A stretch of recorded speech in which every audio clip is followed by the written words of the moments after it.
Hey everybody, welcome to Awkward Conversations. We are Seth and Saundra, and we have fun picking these topics that are either awkward between us or awkward socially or awkward among Christians. And then we talk about them, and it can get awkward. It can get interesting.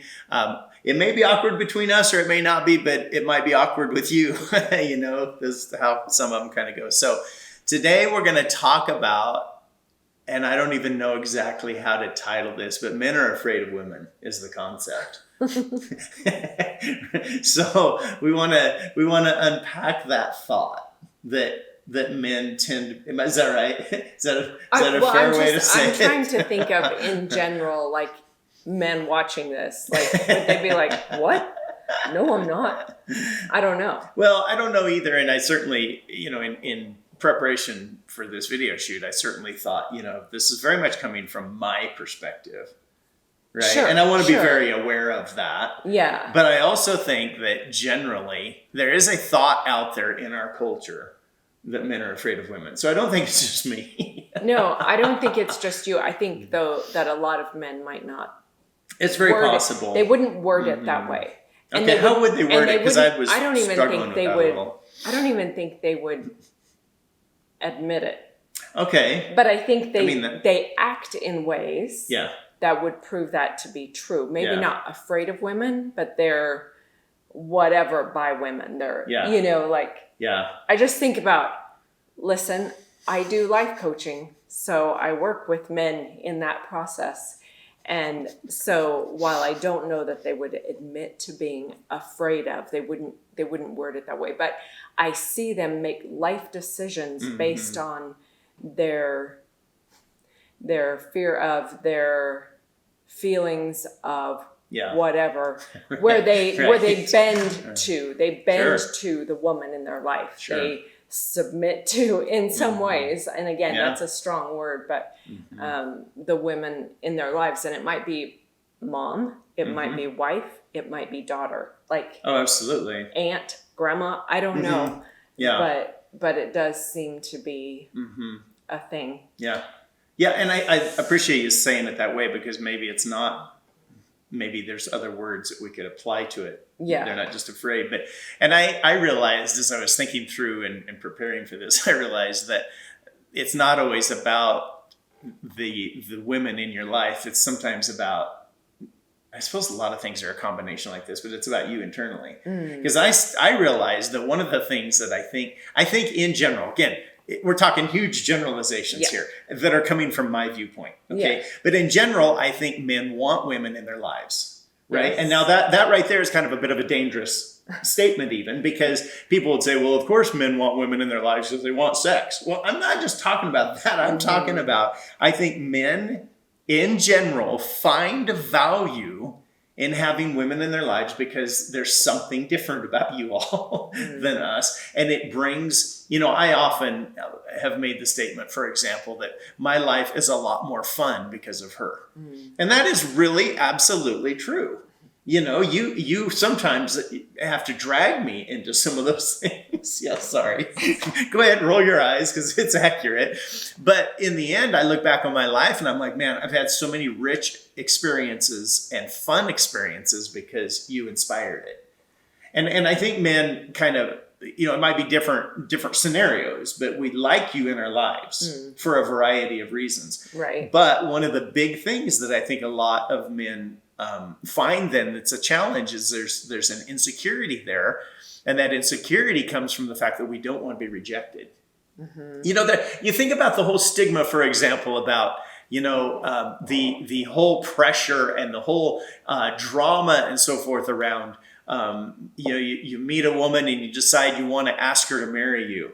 That is terrifying. Why is it terrifying? Not because I'm afraid of you, you might bite me or something. I'm afraid of the rejection possibilities. See, it's to me, I think one of the things that might be happening with this kind of with this topic in this scenario is I'm not actually afraid of heights. I'm afraid of falling. Right? So it's not the heights I'm afraid of. It's the falling and hitting the ground I'm afraid of. Right. So I don't think I'm actually afraid of women, but I am adverse to the rejection. And that comes down to an insecurity, I would say, probably. So now, I think I'm speaking generally here, but maybe it's getting way specific. Other men may be experiencing it differently. Yeah, I think it's interesting because I think about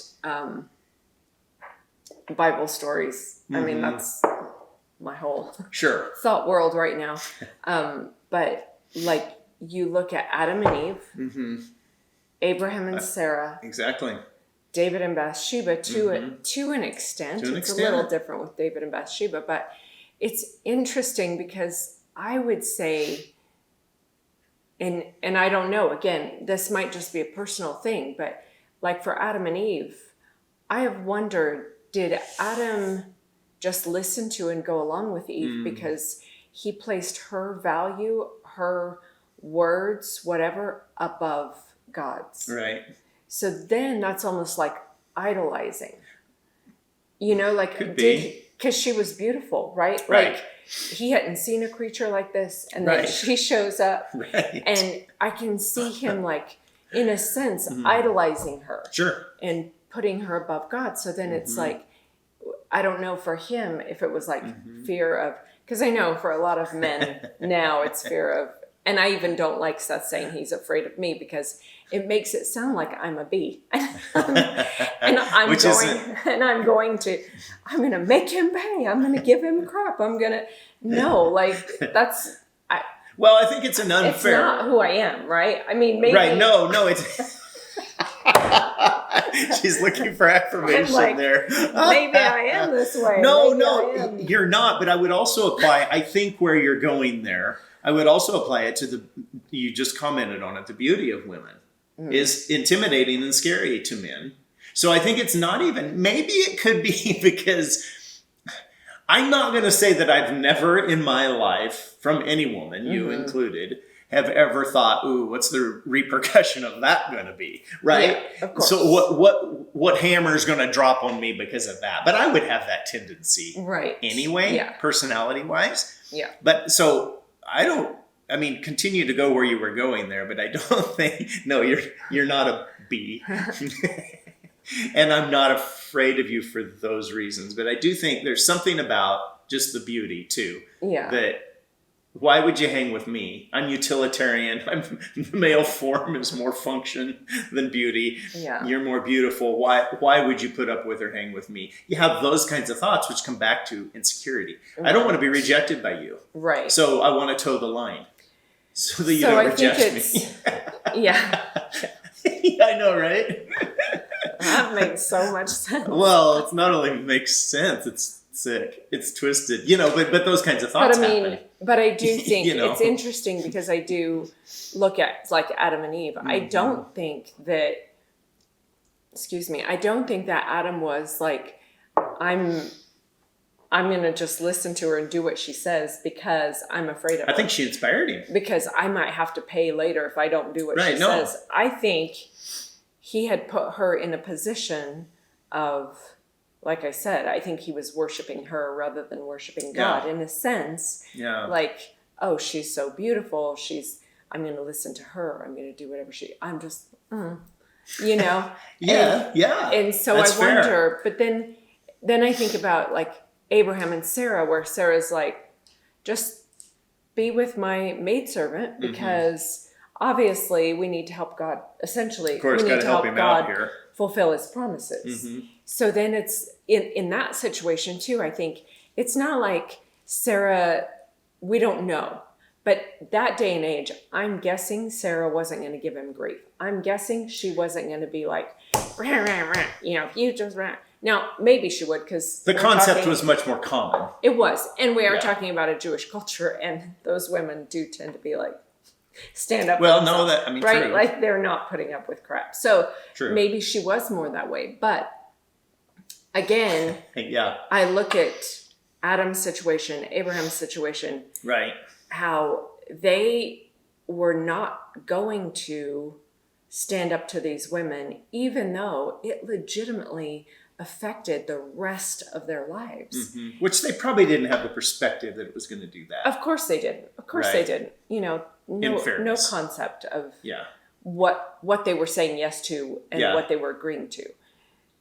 But again, I think in general, then thinking about men's relationship towards women, right? If men can be honest, there's probably some idolizing going on. There's Absolutely. Probably some fear going on. There's some insecurity going on. There's the aspect of wanting to please. Absolutely.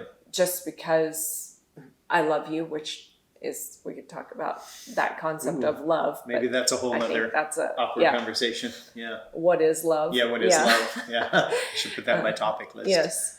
But yeah. Anyway, yeah. So it's interesting to think about why men live and react with and work with women the way they do.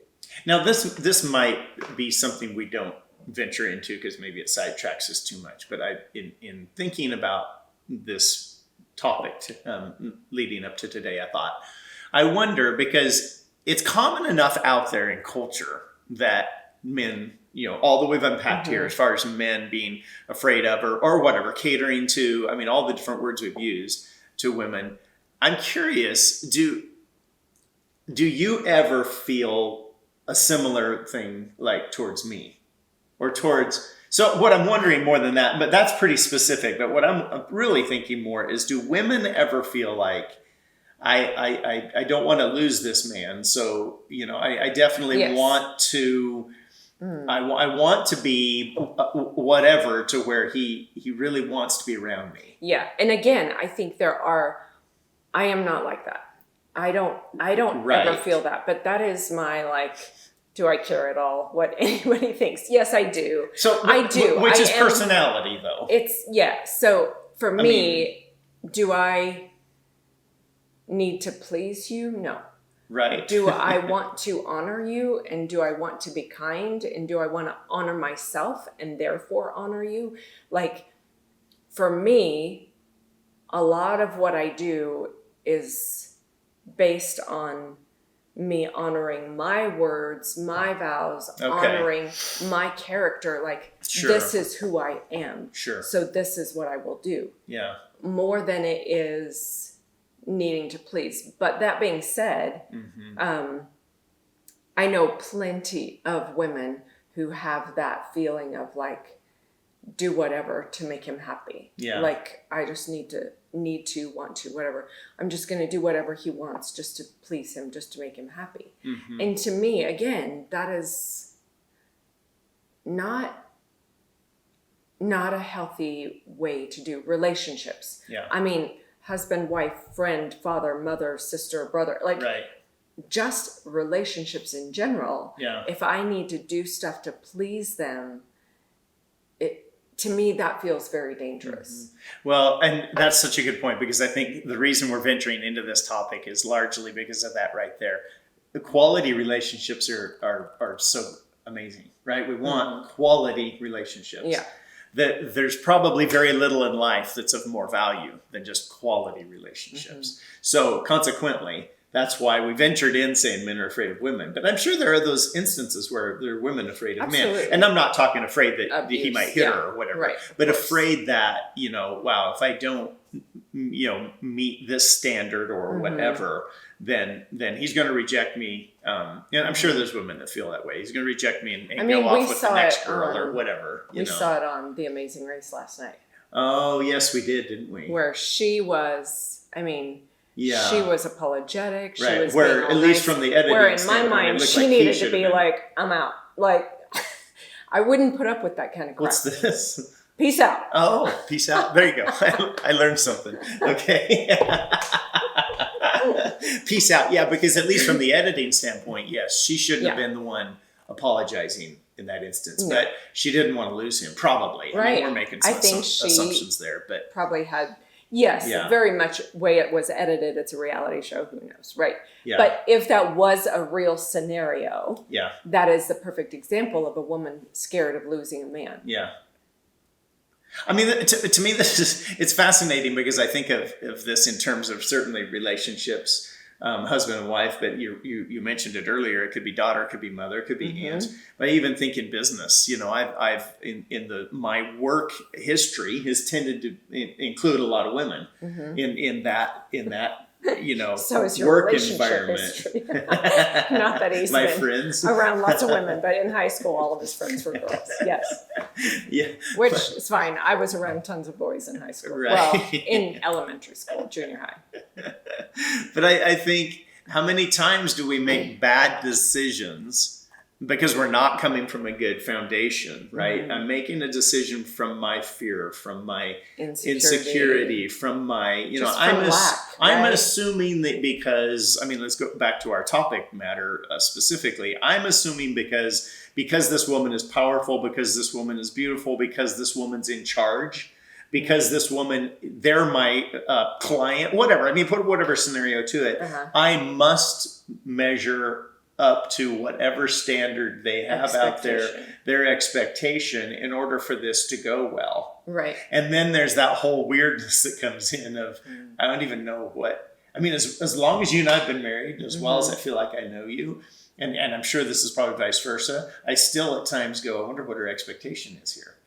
What is that thing that I'm missing? That thing. And now there's personality coming out here, because I would tend to wonder, what is there that I'm missing, that when I make this decision, or I might make a decision or do something and look back and go, oh, wow, I misstepped there. Right. Because I was not aware of boom, boom, boom. Sure.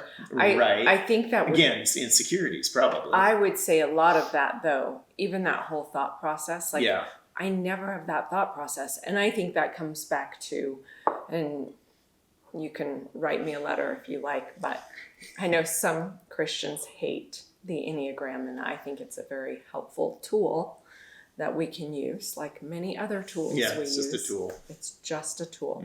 But the Enneagram, that's very much all those questions that you just stated. Very four very questions. Enneagram, and a little bit 3 and 4. Yeah. Whereas for me, I'm like, what? Why would I ever even have that question? Yeah. Yeah. So again, some of this is a personality thing. Sure. But that being said, I still come back to the thing of many men struggle with not healthily standing up to their women. Oh, sure. There are healthy ways to say, babe, that's not healthy. We are not going to do that. And right. I need you to trust me. I need you to follow me here. I think that's a dangerous road to go down. Yeah. And even if you can't express and explain why in the moment, hopefully you have a woman who will say, oh, well, poop. She might be a little bit mad to begin with, but hopefully she can bring herself to go, I should probably listen. When you take a stand, even the ones that you've taken that I don't like, I'm like, okay, right? I might roll my eyes. I might have a little attitude, but I still will come to the space where it's like, okay, I'm going to trust you on this, And I think that's, again, in a healthy relationship, that's probably the side that, I don't know. I just think it's the value of having yourself be healthy as a male or as a female, so that you can have a healthy relationship, right? Right. You've got to get yourself in a space where you know who you are, you know what you bring, and you know what your part is in the relationship. And I said to some people the other day, it's important that sometimes the healthiest thing we can do is approach a relationship from the standpoint of, who am I and what am I willing to do and not willing to do? Almost in a contract form in their minds. Not because relationships should be contractual. But because there is something super valuable and important about recognizing who you are and what you bring to the relationship, what you will and what you won't do, so that you can have a connection that goes deeper than just emotion. Yeah, and I think that's really good. I appreciate you unpacking that, because I think that's what this topic comes down to, is healthy relationships bring such value to our lives. And so, you know, various people watching this, you may, well, no doubt you're approaching this in different ways, because there's lots of personality going on. There's lots of background. There's lots of, I mean, I'm thinking about the cultural differences, the baggage, the history, the bad decisions by you or by somebody you're in relationship with, the religious, you know, possibilities and things your background holds. All of that plays into the more honest and therefore the more real you are with yourself. That's part of what I heard you just say is if you can be real and honest with yourself, because it's not easy for me. I want to say yes to her all the time. I don't want to ever say no. And it's not because he does say yes. Sure. And it's not because I'm afraid. I mean, I'm going to say it's never because I'm not afraid. It's not because I'm afraid, but because I want to give to you. I want her. Is she? And it's funny because sometimes she'll say to me that she'll ask for things, but she's fine with me saying no. I'm like, well, if you don't want it that bad, then don't ask for it. Where my perspective would be, I like giving to you. You know, and it's not, so consequently, what I was headed to is it's not easy for me to say no. But that's kind of true in life in general. I don't want to say no. It feels so good to say yes. So let's say yes. What movie is that? I don't know what movie is that. But seriously, it really does. I would rather things be positive and moving forward. And yes is the thing that seems to do that. But sometimes no does that. Right. Sometimes it's like, wait, but we're moving forward in this way, and that could be very practical, or it could be very relational, it could be spiritual. We're moving in this. Oh, Paul says it in what? Galatians 3. Who has bewitched you? He says to the Galatians. And what I'm hearing Paul saying is no, stop. You know better, right? And I'm thinking, wow, there are many times in relationships where we should say no, because that no is going to help us continue down the path we want to go down. Right. Or is going to be healthy or good for the relationship or whatever. Right? Yeah. So, I mean, that's a really fair point. And I think while we're not solving anything today, I hope that people have this conversation internally and with other people that, hey, what we have here is good. It could be better. Or what we have here isn't working. So let's adjust it. Because it could be better. And I think I would say too, like, if you are a man and you are trying to lead a family, lead a wife, have a good relationship with your mother, daughter, aunt, whatever. Yeah. I think I would just encourage you that even if they have a bad reaction, you doing what's right in the moment is what's important.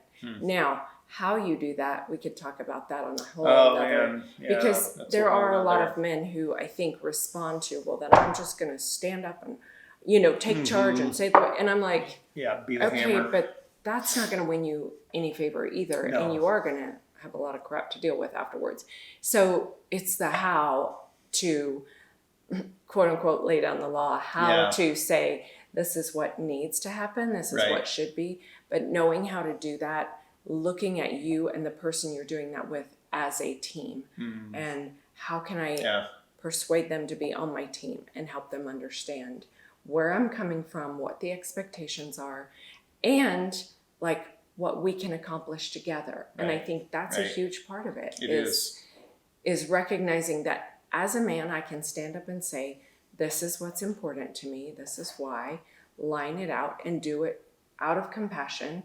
And I think that is great. And I think many women will respond to that. And if you've been doing what you've been doing for years and you're trying to make a change, it's going to be a little bit rough. But you can do it. And she can learn, oh, he's changing. Okay, I can adjust. You know. Anyway, I think we could go on this for a long time. Well, you could. And so I think, you know, the motivation behind a video like this is not to solve it all, but to get a conversation going. You're watching us have a conversation, have that conversation internally, but also with those in your life, right? As to those things that maybe could easily be adjusted that just would help help have that better connection, that better relationship. And so for men, be willing to stand up and do it in love. Everything we do needs to come from that foundation of love. But sometimes, again, the definition of love, right? We commented on earlier, love can be firm and bold and so forth, but always come from love and honoring and caring for. Mm-hmm. And I think part of that would be then communication. So no, hun, this is what I want to see us do, and here's why. You still may have an adverse reaction or whatever, but here's what I see. And then I think, too, give each other that room, too, because I am sure there have been times where I've made decisions and she's been like, okay, well, we'll go with this. And maybe it didn't work out so well, because that happens, too. So give room and grace. But then, then there's those times, too, where she'll say things at times where I'm like, oh, well, that's an interesting thought, one that I hadn't had. And then it'll make me want to tweak my decisions and be willing to say, oh, well, you know what, based on that, then I think we're going to do this a little bit different. So honor and prefer and care for one another. Don't just be the dictator or put the hammer down, but love each other. So men, don't be so afraid of women. Women, be kind. Don't be bees. Don't be bees. Well, there we go. Have you ever thoughts, or should we wind this one up? We should wind it up. Okay, well, we'll wind this one up then. Hey, thanks for watching. We really are enjoying doing these awkward conversations. We're getting good feedback from you. We appreciate that. If you have topics you'd like to watch us unpack, fight about, send them our way. We're always interested and willing to hear ideas. So thank you so much for watching. We really do appreciate it. And don't forget to go to Open Fields Church. Find us on YouTube. And you can watch a lot more content, awkward conversations, as well as Friday night services and other stuff that we have up there. So thanks for watching.